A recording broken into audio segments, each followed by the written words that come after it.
સાણંદના પેટલાદમાં નગરપાલિકા દ્વારા નિર્મિત દુકાનોને લઈ ચાલી રહેલા વિવાદ પર આખરે પડદો પડ્યો છે।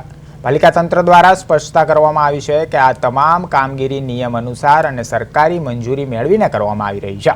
પેટલાદના સ્ટેશન રોડ પર બની રહેલી 36થી વધુ દુકાનો અંગે પાલિકાએ સત્યતા જાહેર કરી છે।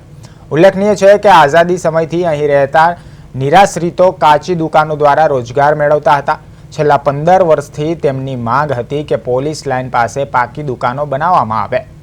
આ પ્રોજેક્ટથી માત્ર નિરાશ્રિતોને કાયમી રોજગાર જ નહીં પરંતુ રસ્તો પહોળો થતા વર્ષો જૂની ટ્રાફિકની સમસ્યાનો પણ હલ થશે।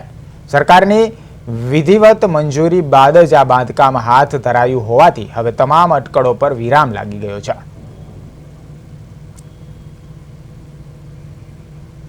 હાલ પૂરતો તો કોઈ વિવાદ નથી, પરંતુ છેલ્લા ઘણા વર્ષોથી અમારી માંગણી હતી કે ભાઈ અમને જો પાછળ જગ્યા આપવામાં આવે તો પેટલાદ શહેરનો વિકાસ થાય, ટ્રાફિકની સમસ્યા બી હલ થાય અને એને ધ્યાનમાં રાખીને અમે માનનીય ધારાસભ્ય શ્રી કમલેશભાઈને રજૂઆત કરી હતી।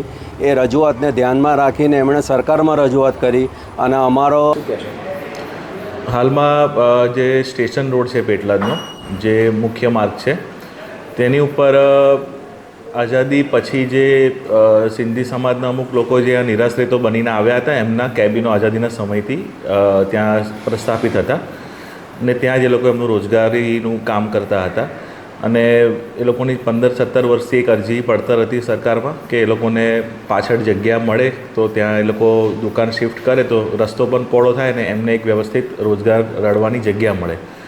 એ જે એમની અરજી હતી એ માન્ય રાખી અને પોલીસ આવાસ નિગમની જે ત્યાં કમ્પાઉન્ડ વોલ પડે છે એ કમ્પાઉન્ડ વોલને પેરેલલ એ લોકોને દુકાન બનાવવાની પરવાનગી મળેલ છે। હાલમાં એ દુકાનોનું બાંધકામ ચાલુ છે અને સરકારશ્રીની